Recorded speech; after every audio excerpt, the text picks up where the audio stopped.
Bonjour à toutes et à tous.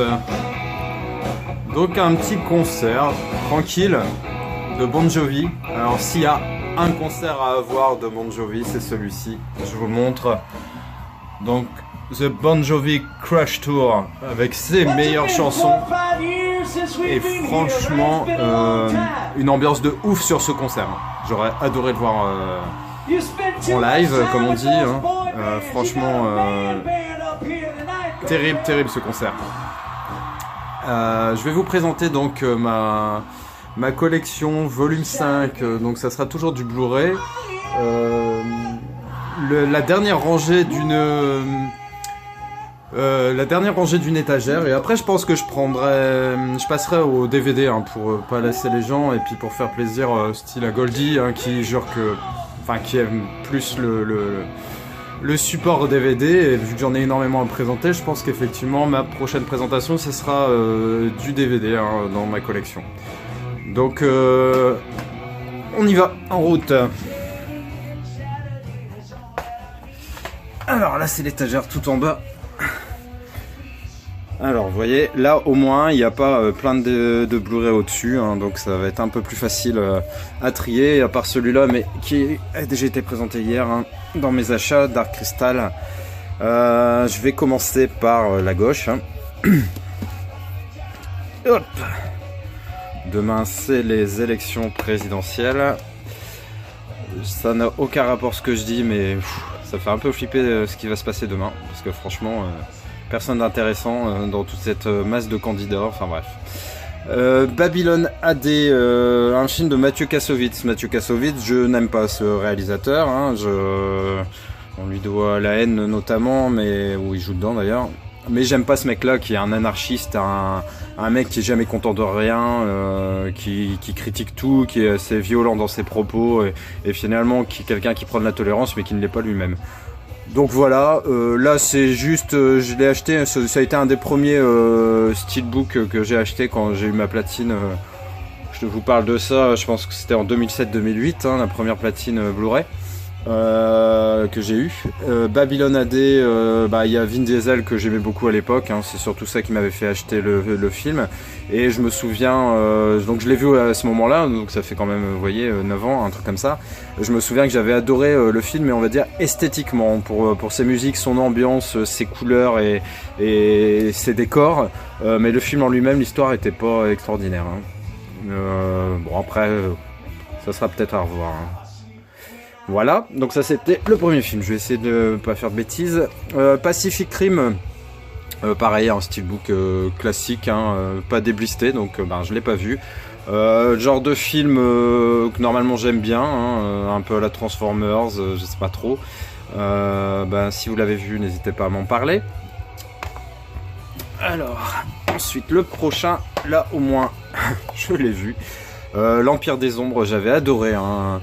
Un film de science-fiction où en fait faut surtout rester en pleine lumière, hein. En gros l'histoire c'est ça, sinon vous disparaissez, vous mourrez.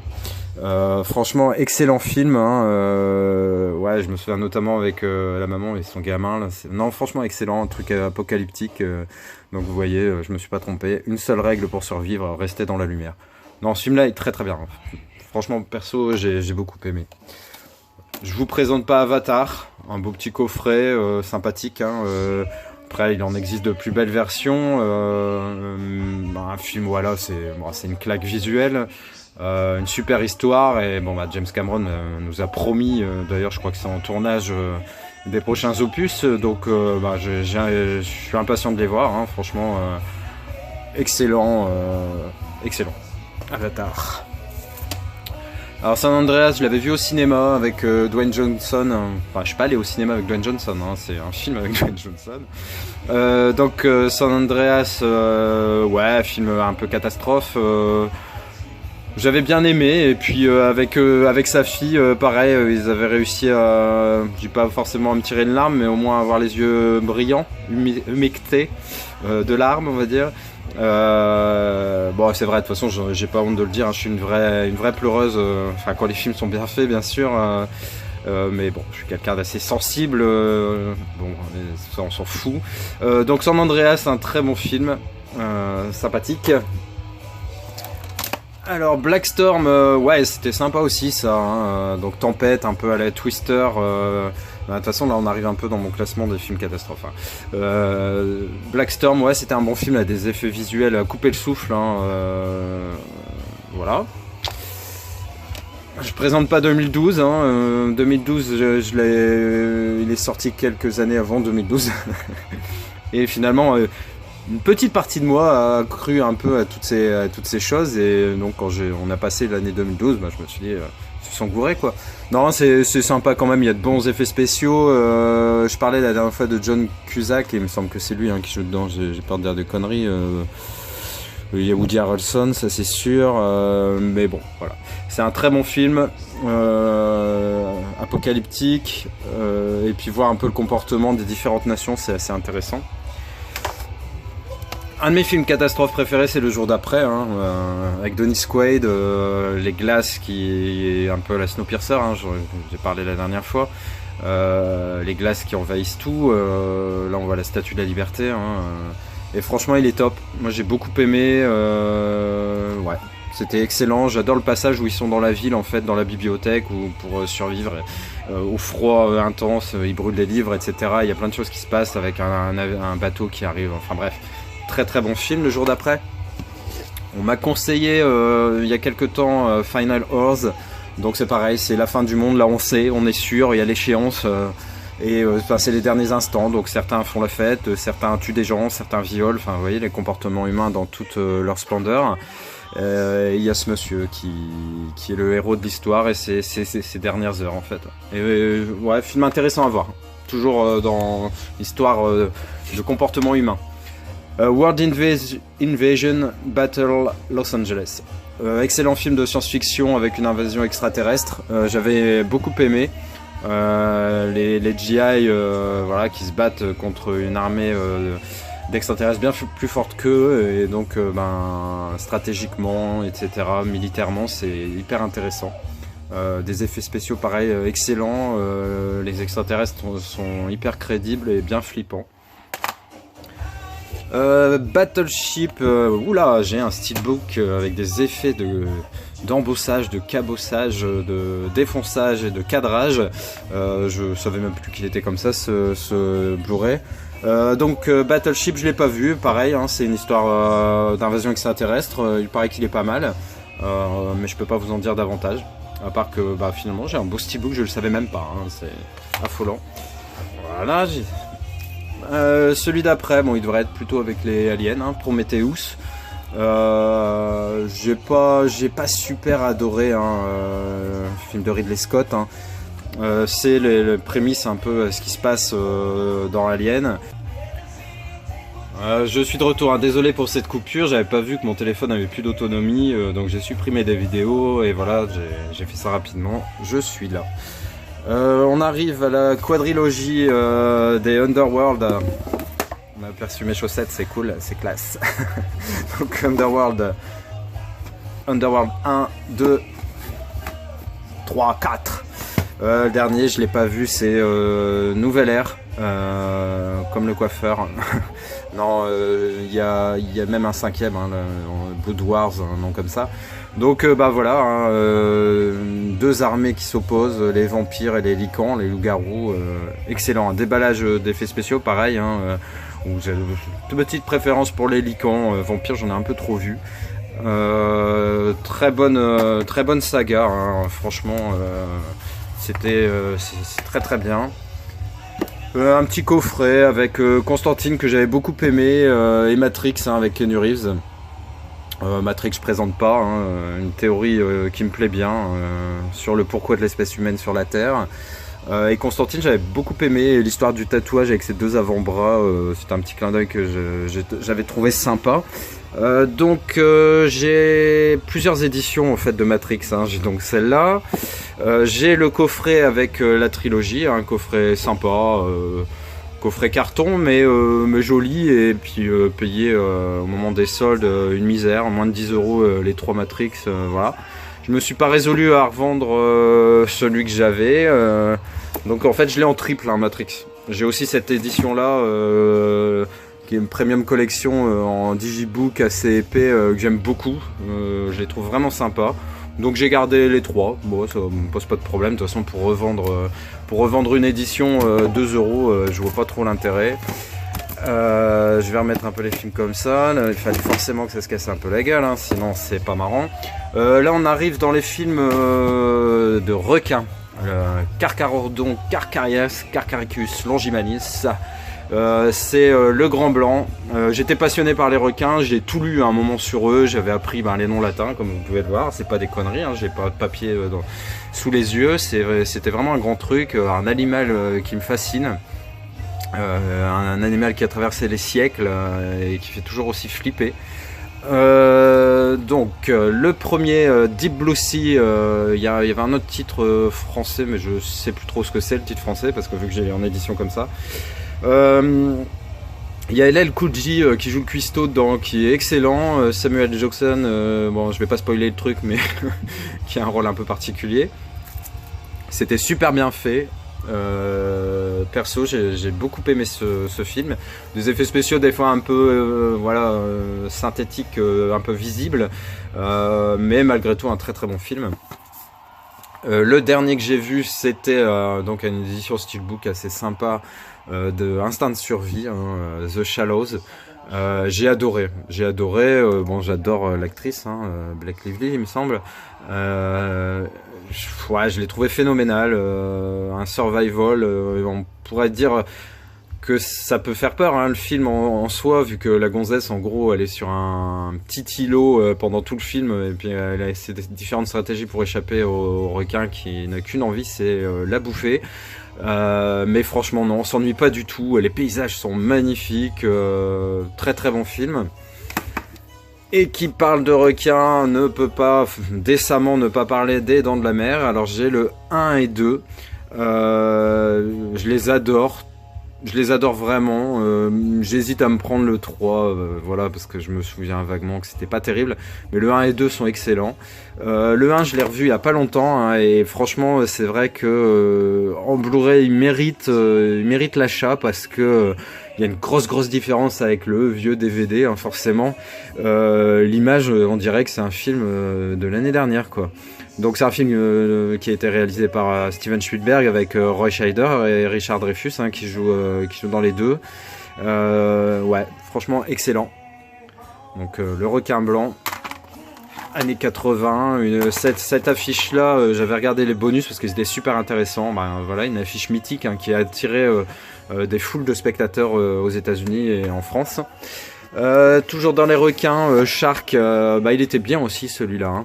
Donc là c'est plus, alors je sais plus si c'est des requins bulldog ou quoi, parce que je sais que ça se passe plus dans des canaux, des fleuves qu'en pleine mer.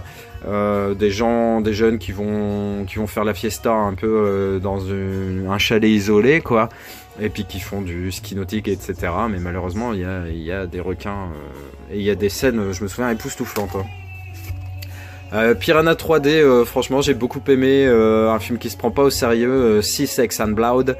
Ouais, il était excellent, un lenticulaire sympa avec de beaux effets de profondeur. Ouais, j'ai bien aimé l'ambiance, et puis si je me souviens bien, la flic dedans, c'est Elizabeth Shue. Alors est-ce que c'est ça, j'en sais rien, je le vois pas, mais il me semble. Actrice que j'aime beaucoup. Donc franchement très sympa, il se trouve pas trop cher maintenant, je l'avais acheté plein pot parce que je l'ai acheté au moment de sa sortie, mais n'hésitez pas à le prendre. La honte à moi, j'ai 2 Star Trek, donc de nouvelle version, on va dire. Il m'en manque un. Je les ai pas vus en fait. J'aurais revu, c'est même pas le terme, je les ai pas vus du tout. J'attends le moment opportun, on a un état d'esprit qui s'y prête pour regarder ces 2 films qui apparaissent assez sympas et dont on m'a dit du bien. Le Judge Dredd, pas su avec Stallone, hein, pareil, pas vu. Je pense que c'est pas mal. I Am the Law. Ça me fait penser un peu à Robocop etc. Hein, Judge Dredd, ouais, non, sympa. Enfin, le visuel est sympa. Là on arrive dans des films que je connais bien. The Day, je l'ai vu plusieurs fois. post-apocalyptique avec un peu des histoires de cannibalisme, etc.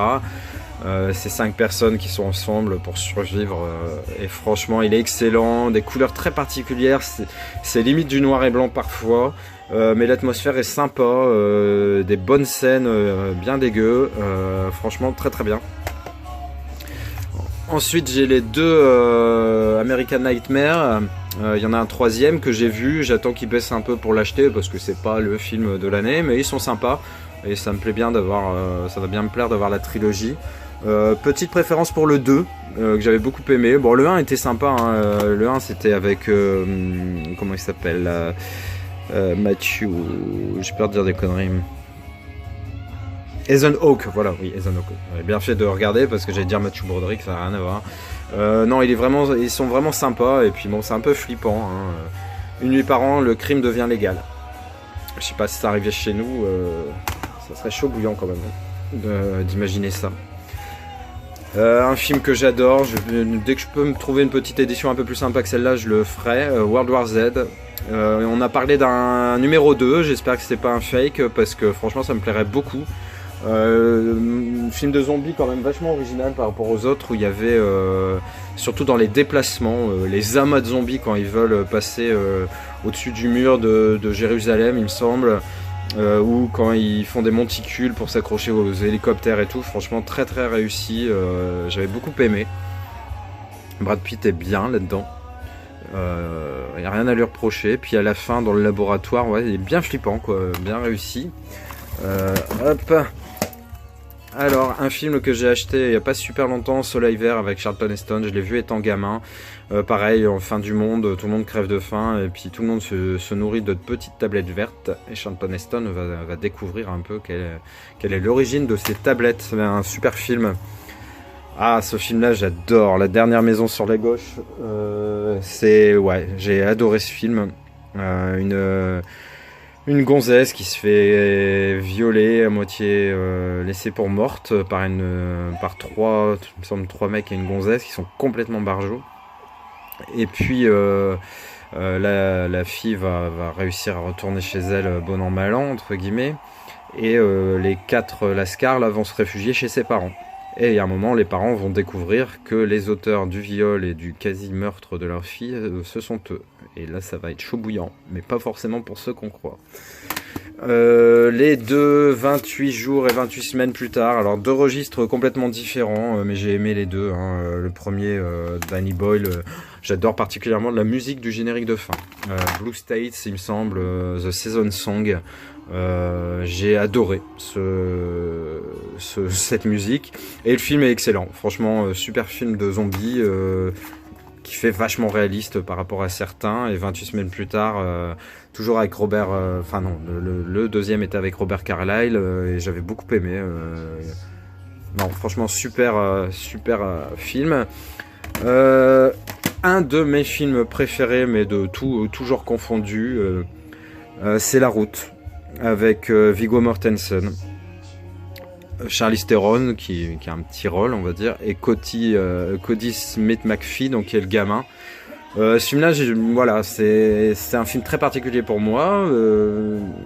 En gros, bon, c'est une histoire de fin du monde effectivement, où Viggo Mortensen est avec son fils et doivent survivre. Et je pense que si parmi vous il y a des papas, si on se met un seul instant à la place de Viggo Mortensen, voilà, on peut être qu'ému par ce film, réagir, se dire qu'est-ce qu'on aurait fait à sa place dans plein de circonstances. Le film est monumental et franchement, si vous l'avez pas vu, achetez-le. Franchement, c'est vraiment mon film culte. Je me demande si c'est pas peut-être mon film préféré de tous mes films. Je l'ai vu plein de fois, je l'ai fait découvrir à plein de monde tellement je voulais que ce film soit connu. Film vraiment excellent. Il reste 4 films à vous présenter, donc Cloverfield, qui est vraiment sympa, mais où j'ai préféré sa suite, hein, le 10 Cloverfield Lane, avec l'excellent John Goodman. J'ai adoré ce film pour plein de raisons, mais j'adore un peu déjà le départ, comment il s'est préparé, le survivaliste de base, avec son bunker, ses réserves de bouffe, ses armes, etc. J'ai trouvé ça vachement sympa. Et puis bah tout part un peu en couille avec l'arrivée d'autres personnes. Et franchement, il est très très bien, 10 Cloverfield Lane. Un film que j'adore également, bon, de toute façon il n'y a pas de raison, hein, un petit steelbook sympathique de Zombieland. Film de zombies qui se prend pas au sérieux, des scènes d'anthologie, musique sympa, la fin dans le parc d'attractions est géniale, super originale.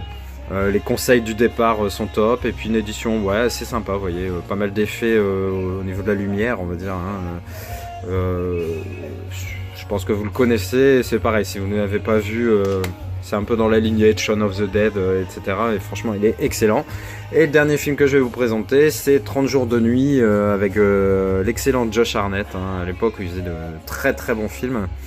Une histoire de vampire, enfin ouais, en gros, alors je sais plus dans quel pays d'Antarctique, l'Arctique, le Groenland, je ne sais plus, mais hein, ils sont dans une région hyper froide. Et 6 mois de l'année, non 30 jours apparemment, je pense que si une petite c'est 30 jours de nuit, ça doit être pendant 30 jours, il fait nuit, et c'est propice à l'arrivée d'une troupe de vampires bien starbés, bien dégueulasses, et puis c'est le survival de cette petite ville qui vont devoir survivre à ces 30 jours et à ces vampires. Voilà, ce sera tout pour ce volume 5 de ma présentation de collection. Je vais ranger tout ça. Là je travaille ce week-end, lundi, donc je pense que peut-être lundi ou mardi je referai une vidéo, donc 2 DVD cette fois. N'hésitez pas à laisser des petits commentaires, n'hésitez pas à laisser un petit pouce bleu et à vous abonner si ce n'est déjà fait. Take care of you, faites attention à vous, ciao.